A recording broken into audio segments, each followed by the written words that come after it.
আসসালামু আলাইকুম। আজকের আমাদের টপিক হচ্ছে মুভমেন্টের জ্যামিতিক ব্যাখ্যা বা representation the movement of force geometrically. তো একটা কথা বলতেই হয় যে এই অধ্যায়ের মধ্যে সবচেয়ে ইম্পর্টেন্ট হচ্ছে ভেরিগনের মুভমেন্ট নীতিটার প্রমাণ। তো এটা অনেকবার কিন্তু পরীক্ষায় আসে। তো এইটা জানতে গেলে ভেরিগনের মুভমেন্ট নীতিটা আপনাকে জানতে গেলে অবশ্যই মুভমেন্টের জ্যামিতিক ব্যাখ্যাটা জানতে হবে। তাই আশা করব মনোযোগ সহকারে ভিডিওটা আপনারা দেখবেন। তো দেখেন মুভমেন্টের জ্যামিতিক ব্যাখ্যা কি বলতেছে। মুভমেন্টের জ্যামিতিক ব্যাখ্যার মূল কথাই হচ্ছে একটা নির্দিষ্ট বিন্দুর সাপেক্ষে যদি একটা বল ক্রিয়া করে, একটা নির্দিষ্ট বিন্দুর সাপেক্ষে যদি একটা বল ক্রিয়া করে, তাহলে এই যে নির্দিষ্ট স্থির বিন্দু, এই বিন্দু এবং নির্দেশিত বলের সরলরেখা দ্বারা গঠিত ত্রিভুজ, যে ত্রিভুজটা গঠিত হবে, এই ত্রিভুজের ক্ষেত্রফলের দ্বিগুণ হবে এই বলের মুভমেন্ট। তাহলে এই পি বলের মুভমেন্ট অফ পি যদি আমি বলি, তাহলে এটা সমান আমি কি লিখতে পারি? আমি লিখতে পারি এই যে ত্রিভুজ আছে, এই ত্রিভুজের ক্ষেত্রফলের দ্বিগুণ, মানে 2 ইন্টু এই ত্রিভুজের ক্ষেত্রফল। ত্রিভুজের ক্ষেত্রফল কি বলি আমরা? হাফ। ত্রিভুজের ক্ষেত্রফলকে আমরা কি বলি? ভূমি গুণন উচ্চতা। তো এটার ভূমি হচ্ছে হাফ গুণন ভূমি গুণন উচ্চতা, হাফ ইন্টু ভূমি গুণন উচ্চতা, এখানে হচ্ছে ওডি। এক্সাক্ট মুভমেন্টের জ্যামিতিক ব্যাখ্যা এইটা। আর আমাদেরকে এইটা প্রমাণ করতে হবে যে এই বলের জন্য যদি একটা স্থির বিন্দুর সাপেক্ষে একটা বল ক্রিয়া করে, তাহলে এই ক্রিয়ারত বলের মুভমেন্ট হবে এই স্থির বিন্দু এবং এই বলের নির্দেশিত সরলরেখা দ্বারা যে ত্রিভুজটা গঠিত হবে তার ক্ষেত্রফলের দ্বিগুণ, মানে মুভমেন্ট অফ পি ইকুয়াল হবে এই ত্রিভুজের ক্ষেত্রফল। এই যে এটা ত্রিভুজের ক্ষেত্রফল, এই ক্ষেত্রফলের দ্বিগুণ হচ্ছে এই পি বলের মুভমেন্ট। এটা আজকে আমরা প্রমাণ করব। তাহলে এখন আমাদেরকে দেখতে হবে আসলে মুভমেন্ট জিনিসটা কি, যেটা আমরা একটু আগেই বললাম। মুভমেন্ট কাকে বলতেছি? মুভমেন্ট ইকুয়াল আমরা লিখছিলাম বল ইন্টু লম্ব দূরত্ব, তাই না? তো এই সূত্রতে এটা ফালানোর জন্য আগে আমাকে এখানে বুঝতে হবে বল কোনটা আর লম্ব দূরত্ব কোনটা। এই জন্য আমি একটা এক্সাম্পল দিতে যাচ্ছি।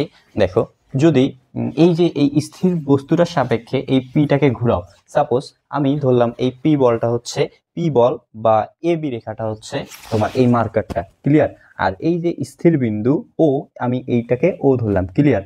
তো দেখো তোমার মার্কারটা এখানে হচ্ছে কি বল, পি বল হচ্ছে মার্কার। তো কার সাপেক্ষে ঘুরতেছে মার্কারটা? এই স্থির সাপেক্ষে ঘুরবে। কিভাবে? এই যে স্থির বিন্দুটার সাপেক্ষে যদি আমি এটাকে ঘোরানোর চেষ্টা করি, তাহলে কিভাবে ঘুরবে? দেখো, এই পি বলটা স্থির বস্তুর সাপেক্ষে এইদিকে ঘুরতে থাকবে। তাহলে এখানে বল কোনটা? এই পুরাটাই হচ্ছে তোমার বল। এখানে পুরাটাই হচ্ছে কি বল। কার সাপেক্ষে ঘুরতেছে? এই স্থির বিন্দুর সাপেক্ষে ঘুরতেছে। তাহলে এটা যদি হয় বল, আর এইখান থেকে এই ডিস্টেন্সটাকে আমরা কি বলতে পারবো? লম্ব দূরত্ব বা লম্ব ডিস্টেন্স, তাই না? তাহলে আমরা কি বলতে পারি? এইখানে এই যে ওডিটাই হচ্ছে পি বলের জন্য কি লম্ব দূরত্ব। তাহলে এখানে লম্ব দূরত্ব কি? ওডি, লম্ব দূরত্ব ওডি। আর বলটা কোনটা? পি বলের জন্য বলটা আমরা এবি ধরতে পারি, ক্লিয়ার? তাহলে এইখানে যদি আমি মুভমেন্টের সূত্র অ্যাপ্লাই করি, তাহলে এখানে ফোর্স কোনটা হবে? পিটাকে আমরা লিখতে পারি এবি। আর লম্ব দূরত্ব কোনটা? ওডি। একটু লক্ষ্য করলে আমরা দেখতে পারবো এই ত্রিভুজের ক্ষেত্রে এবি হচ্ছে আমাদের কি ভূমি।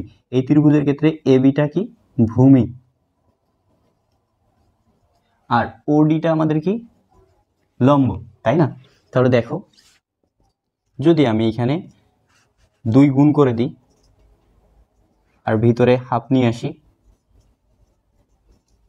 কোনো সমস্যা আছে? কারণ আমরা কি জানি 2 ইন্টু হাফ আমি নিয়ে আসতে পারি, 2 কাটা যাবে, আগের সংখ্যায় থাকবে। এই জন্য আমি বাইরে 2 গুণ করলাম, ভিতরে হাফ গুণ করলাম, ক্লিয়ার?